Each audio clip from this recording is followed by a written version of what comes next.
It's actually the people around the whole world logging onto Netflix last night to find not one, not two, but 3 episodes from the new Harry and Meghan documentary. And after years of speculation, we got to hear their side of the story, their relationship, and also what happens beyond the tabloid. The announcement lasted less than 3 minutes, but its impact crossed an ocean. Catherine had been officially appointed the Crown's first global family and Commonwealth ambassador. A powerful new position combining international advocacy, childhood development, and representation across the Commonwealth. In California, Meghan read the palace statement twice, then a third time. Her expression hardened, because this was not simply another royal duty. It was the role she believed should have carried her name. Before we go deeper into what this really means for the royal family, make sure to subscribe so you don't miss a single update. Meghan sat in Montecito with plans before her, but her future felt stolen. She placed her phone face down and asked why the palace had created this position only after she had walked away. Harry watched her, knowing no answer would calm her. Buckingham Palace, the official headquarters of the British monarch, had given Princess Kate authority to lead international programs involving children, women, families, and community development. The new office joined public influence, with direct access to decision-makers, exactly the reach Meghan had once wanted. Harry reminded her that Catherine still worked inside the royal system. He said the appointment reflected duty, rank, and years of service, not a personal attack. Meghan heard something colder. To her, the institution had taken the ambitions it once controlled, polished them, and handed them to another woman as proof of royal progress.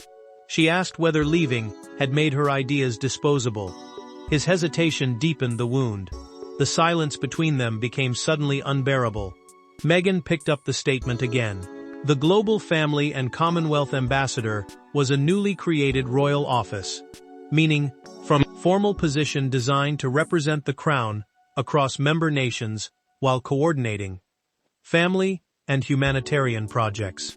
One paragraph granted Catherine access to Commonwealth program directors, private foundations, and palace strategy meetings. Meghan stopped breathing for a beat. Those were the same rooms, contacts, and privileges she had privately requested while serving as a working royal. Then she pulled out an archived folder Harry had not seen in months. Inside rested her old proposal to palace officials, marked with notes from meetings that had ended without approval. Meghan opened it beside Catherine's mandate and began comparing the pages line by line. The similarities were not broad, they were precise. One phrase appeared almost unchanged, a phrase she remembered speaking during a closed-door discussion no public record mentioned. Harry read it too, and the calm left his face. But before Meghan could decide whether the palace had borrowed her vision, she had to confront the woman now standing exactly where she once imagined herself. To the public, the appointment appeared to reward years of steady service. To Meghan, it reopened an older wound, one built from comparison, rejection, and the belief that her strongest ideas had never been given room to survive.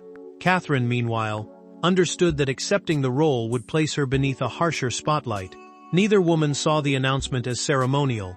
For both, it touched identity, purpose, motherhood, and the legacy each hoped to leave behind. Catherine sat beside William at Kensington Palace and admitted what frightened her most. The new appointment would be read as a verdict on Meghan, even if she had never asked for that comparison. Kensington Palace, the London residence and working base of the Prince and Princess of Wales, had become the center of a decision capable of widening a family fracture. Kate had spent years building her public mission around early childhood, family stability, and emotional development, so the palace could present this role as a natural expansion. Yet she knew success for her might look like humiliation to someone else. William listened as she confessed that she did not want another woman's pain attached to work meant to help families. He reminded her that walking away would not heal the past.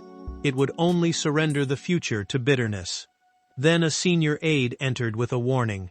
The Sussexes might publicly challenge the origins of the role. The prince closed the briefing folder and said Catherine's work must not become another battlefield. Still, his controlled voice could not hide the danger he sensed. Meghan faced Harry in Montecito and rejected the easiest accusation.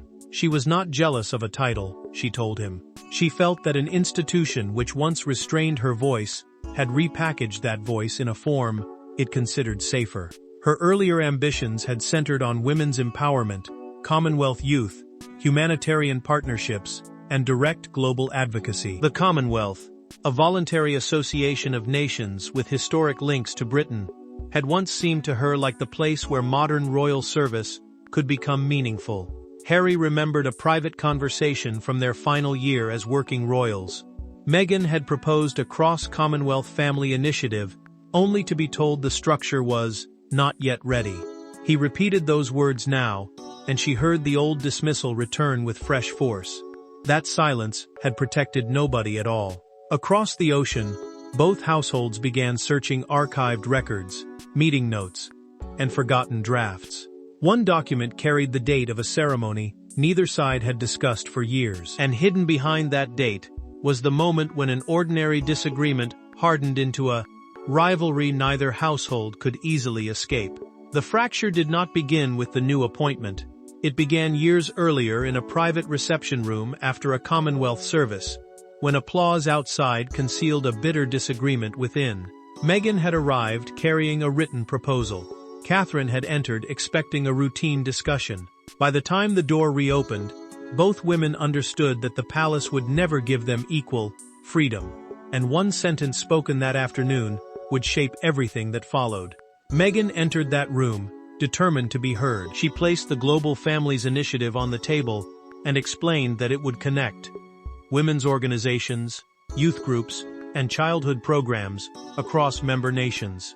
The initiative was a proposed royal program, meaning a coordinated project carried out under the Crown's authority.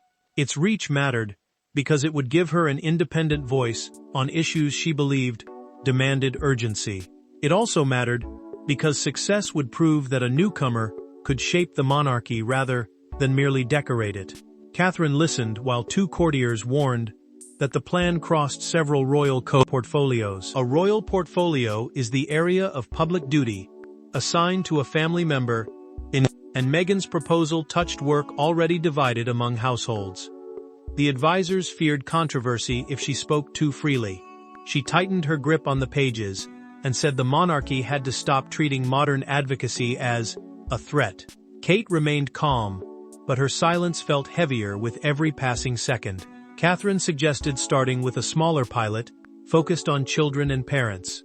She believed a limited first stage could win approval and expand later. Meghan heard something else.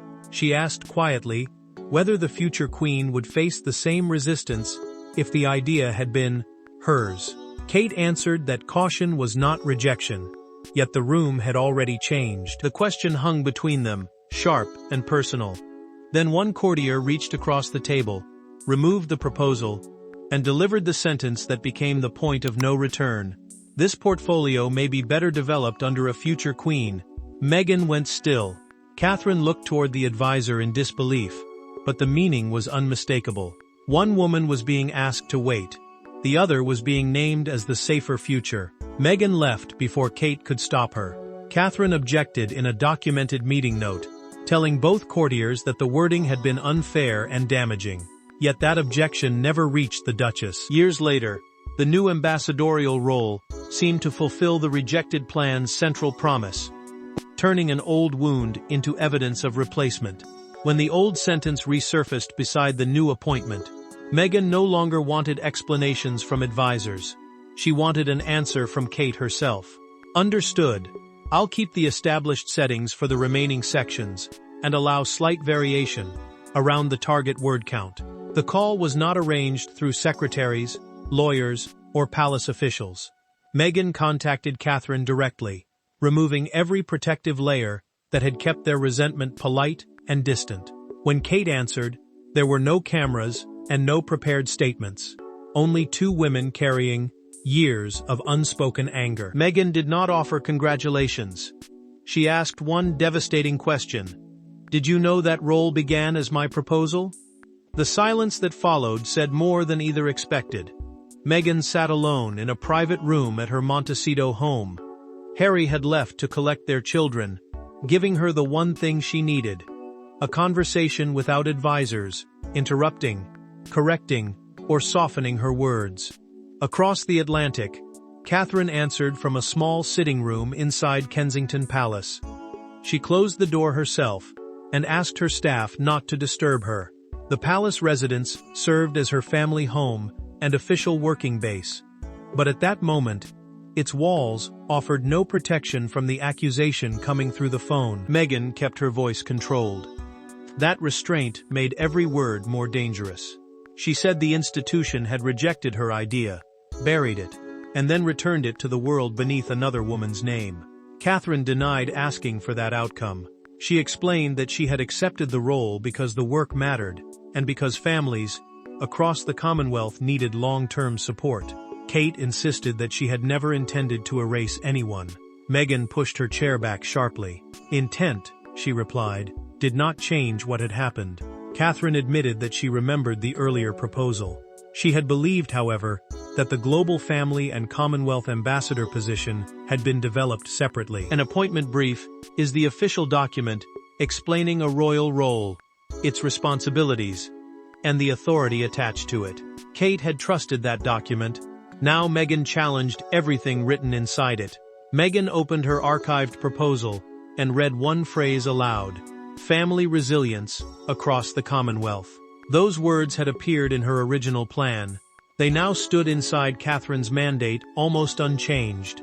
Kate stopped defending the process. She reached for her briefing papers, searched the pages, and found the phrase herself. Catherine's certainty faltered. Meghan heard the change in her breathing and understood that the discovery had shaken her too. Kate finally said she would find out who had drafted the final mandate and who had supplied its coal.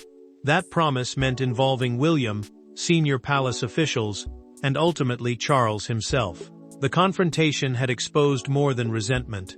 It had revealed that someone inside the palace had deliberately connected the past to the present. The appointment carried Catherine's name, but the authority behind it belonged to the king. Charles had reviewed the proposal, questioned its reach, and approved its creation with a stroke of his pen. Now the dispute reached his desk, alongside a far more dangerous suggestion that the palace had revived Meghan's rejected concept without acknowledging its origin. For the monarch, this was no longer a disagreement between two women. It was a test of judgment, loyalty, and control. Charles summoned William after reading Catherine's account of the call.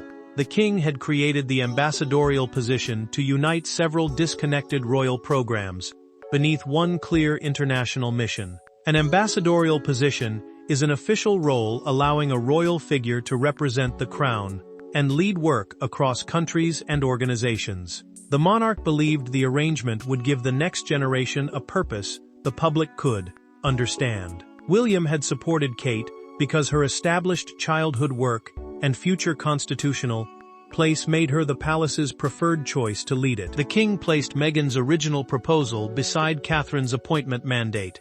A mandate is the formal document defining a role's powers, duties, and limits. Charles read both slowly, removed his glasses, and set them on the desk. The similarities were no longer easy to dismiss. William saw the change in his father's expression and immediately warned that Kate could not be blamed for a process she had never controlled. Charles agreed that Catherine had acted in good faith, but his answer carried no comfort. Protecting her, he said, could not require pretending Meghan's earlier contribution had never existed. William reminded him that any public doubt could weaken Kate before her work had even begun. The king understood that danger. He also understood that silence would make the palace look calculating if the documents ever emerged. Then a senior courtier entered with a documented planning record. Under direct questioning, the advisor admitted that Meghan's archived proposal had been consulted during early development because it contained useful Commonwealth contacts and a strong structure for family programs. Charles asked why that connection had disappeared from later papers. The courtier hesitated, then confessed that the reference had been removed to avoid reopening conflict with Harry and his wife. The king's disappointment hardened into anger. What had been presented as administrative caution was now an emotional deception. Charles refused to withdraw Catherine's appointment, insisting that her work remained valid and necessary. Yet he ordered a private acknowledgement to be drafted for Meghan, recognizing that her proposal had influenced the wider discussion. William knew immediately that the compromise would satisfy nobody.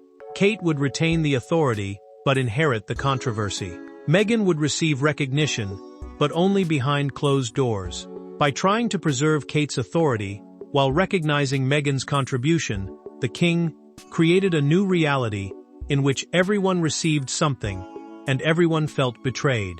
The private acknowledgement arrived without ceremony. There was no apology, no public credit, and no promise of partnership.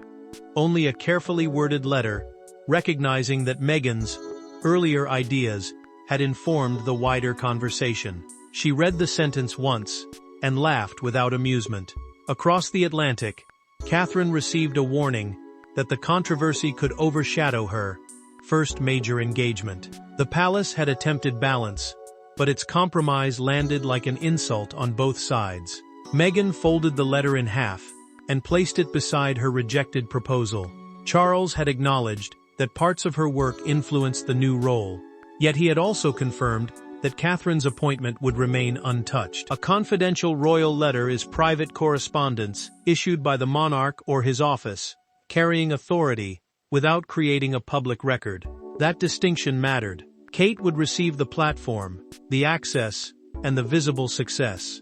Meghan would receive recognition that nobody else was meant to see. Harry read the letter and noticed what it avoided. The king never identified who had removed Meghan's name from the internal development record. He pointed to the missing answer and told his wife that someone inside the palace was still being protected. She looked at him and said private recognition was meaningless when another woman held public authority. Her anger no longer sounded explosive. It sounded wounded, and that made it harder for him to answer.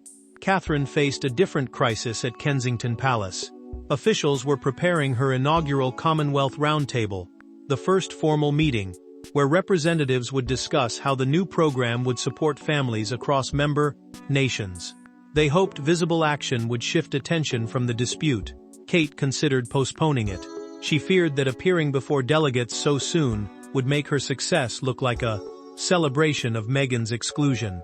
William refused to let fear decide the future. He told Catherine that retreat would allow the controversy to define both women before the work had even begun. The prince also reminded her that families waiting for support should not pay for the palace's papalache's sure mistakes.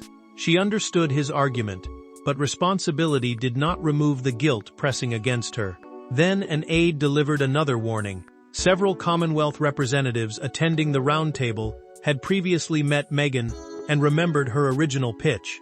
Questions could surface in the room, and Catherine might be forced to answer without knowing who had altered the record.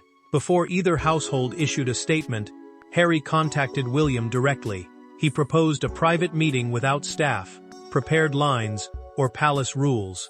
The future king accepted, knowing one wrong sentence could deepen everything. The fallout had moved beyond titles and documents, and only a conversation between two brothers could prevent the wound from becoming permanent. William entered the room alone. Harry was already waiting, with no lawyer beside him and no phone on the table. For once, there was no institution standing between them. Only two brothers who had spent years speaking through interviews, statements, and silence. Harry did not demand that Catherine lose the role. William did not ask Meghan to remain quiet. Instead, they confronted the truth both families had avoided. The palace had allowed two women to carry blame for its decisions. Harry had chosen a neutral residence during his brief visit to Britain, a place untouched by either household's authority. No aides would enter, and no account of the conversation would be released afterward. That mattered, because every previous attempt at contact had been shaped by advisors, public pressure, or fear of another leak. William understood that one meeting could not repair years of damage. The goal was smaller, but urgent. Protect Catherine's work, while recognizing that Meghan's original proposal had genuinely influenced the role. Harry spoke first. Meghan's anger, he said, came from feeling erased, not simply from losing status. He admitted that he had made the wound deeper by repeatedly promising his wife that the palace would eventually recognize her ideas. Each forgotten proposal had become another broken assurance. William listened without interrupting, though the accusation struck close. The prince knew silence had allowed resentment to grow, but he would not accept that Kate should pay the entire price. William then revealed, through his private account of the confrontation, that Catherine had considered rejecting the appointment. She feared that keeping it would make her appear to benefit from another woman's exclusion. He told his brother that his wife should not be forced to abandon meaningful work because the institution had mishandled its history. Harry agreed. Removing Kate would not restore Meghan. It would simply create a second injustice. The brothers turned toward a practical settlement. Catherine would remain global family and Commonwealth ambassador. The initiative's official historical record, the permanent account explaining how the program was developed, would acknowledge Meghan's global family's proposal as one influence on its creation. The recognition would be public, specific, and impossible to quietly remove later. William offered one final step, a private video conversation between the two women. Harry accepted, but only if no script, advisor, or prepared statement controlled what they said. Both brothers understood the risk. The agreement meant nothing until Kate and Meghan faced each other without titles standing between them. The brothers had constructed a path out of the crisis, but only Kate and Meghan could decide whether either family was willing to walk it. By morning, the dispute had escaped every palace wall. One newspaper placed Catherine's official portrait beside an empty ceremonial chair beneath the headline, "The Role That Left Meghan Behind." Broadcasters debated whether the appointment represented duty rewarded or ambition appropriated. Outside Kensington Palace, supporters gathered behind barriers holding photographs of Kate, while others carried signs demanding recognition for Meghan. A private wound had become a public referendum on two women's worth. Catherine saw the front page before leaving for her inaugural roundtable and quietly turned it face down. British commentators praised her years of steady service, while American panels focused on the striking similarities between the new position and Meghan's rejected proposal. Kate told William that children and families could not become background characters in a feud about rank. The roundtable was the first formal meeting of the new program, bringing Commonwealth representatives together to shape practical support for communities. Its success mattered because failure would damage more than her reputation. It could destroy trust in the initiative before its work had begun. William assured her that the palace had confirmed a published history of the program's development. The record would explain how its ideas evolved and acknowledge earlier influences, including Meghan's contribution. Officials still refused to discuss Charles's private letter, but the future king believed public honesty could prevent the argument from consuming Catherine's mission. She remained uneasy. Recognition written later could not erase the pain already unfolding in public. Meghan watched a television panel describe her as bitter, jealous, and unable to accept Kate's success. She switched off the screen before the discussion ended. Harry sat beside her as she admitted that public vindication no longer felt as satisfying as she had imagined. Every headline reduced a complicated wound to a contest between two women. He reminded her that the coming acknowledgement would place her proposal in the official record, but she wondered whether anyone would hear the truth beneath the noise. Then the round table shifted everything. A Commonwealth youth delegate thanked Catherine for advancing an idea first discussed with the Duchess of Sussex years ago. St. James's Palace, a historic royal residence used for official meetings and ceremonies, fell silent as everyone waited for her response. Catherine did not avoid the moment. She said valuable work could have more than one beginning and publicly acknowledged that Meghan had pushed the monarchy toward wider conversations about women, families, and representation. In Montecito, she heard every word live. Instead of preparing a counterstatement, Meghan accepted the private call waiting on her phone. The world had chosen sides, But in the silence after Catherine's acknowledgement, Meghan faced a final choice between continuing the battle and ending it on her own terms. The final conversation began without an apology and ended without a victory. Catherine still held the appointment. Meghan still carried the pain of being overlooked. Yet when they faced each other again, neither woman spoke as the public caricature created around her. Kate was not a thief guarding stolen power, and Meghan was not merely an exile raging at another woman's success. They were two people forced to confront how ambition, hierarchy, and silence had turned possibility into resentment. Catherine spoke first during the private video call. She confirmed that she would continue as Global Family and Commonwealth Ambassador because abandoning the role would damage programs already depending on its support. The position was a permanent Crown portfolio, meaning an official field of royal work carried out in the monarch's name over many years. Kate explained that families, youth organizations, and Commonwealth partners had already committed time and trust. Walking away might protect her feelings, but it would punish people who had no part in the conflict. Meghan accepted that she no longer held a constitutional position from which to lead that work. Still, she insisted that leaving royal duties should not erase the ideas she had contributed while serving inside the institution. Catherine listened, then admitted something she should have said years earlier. After the Commonwealth reception, she had challenged the courtier, who suggested Meghan's proposal belonged under a future queen. Kate had objected in a documented meeting note, but she had never contacted her directly. Her silence allowed the Duchess to believe she had quietly approved the insult. Meghan's anger softened, though it did not disappear.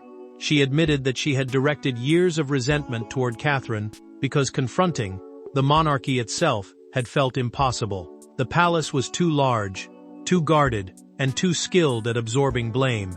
Kate had become the human face of a system Meghan could not reach. She acknowledged that the princess had not personally stolen the appointment, even if the process had treated her contribution unfairly. Catherine promised that the initiative's permanent public record would identify Meghan's Global Family's proposal as an early influence. It would not create a shared appointment, but it would replace a hidden concession with visible recognition. Meghan then made her own decision. She would not launch a competing campaign or release Charles's private letter. She placed the archived proposal back inside its folder, not because the wound had vanished, but because her role could no longer be denied. Kate said she hoped the work could become larger than both of them. Meghan paused before answering. "Make sure it does." Catherine closed her briefing folder. Across the Atlantic, the Duchess closed the old file. The role belonged to Catherine. The original wound belonged to Meghan. And the final lesson belonged to the monarchy. Power could choose its representative, but it could no longer erase the woman who helped imagine the path. Thanks for watching. Please don't forget to like and subscribe, and we will see you in next one.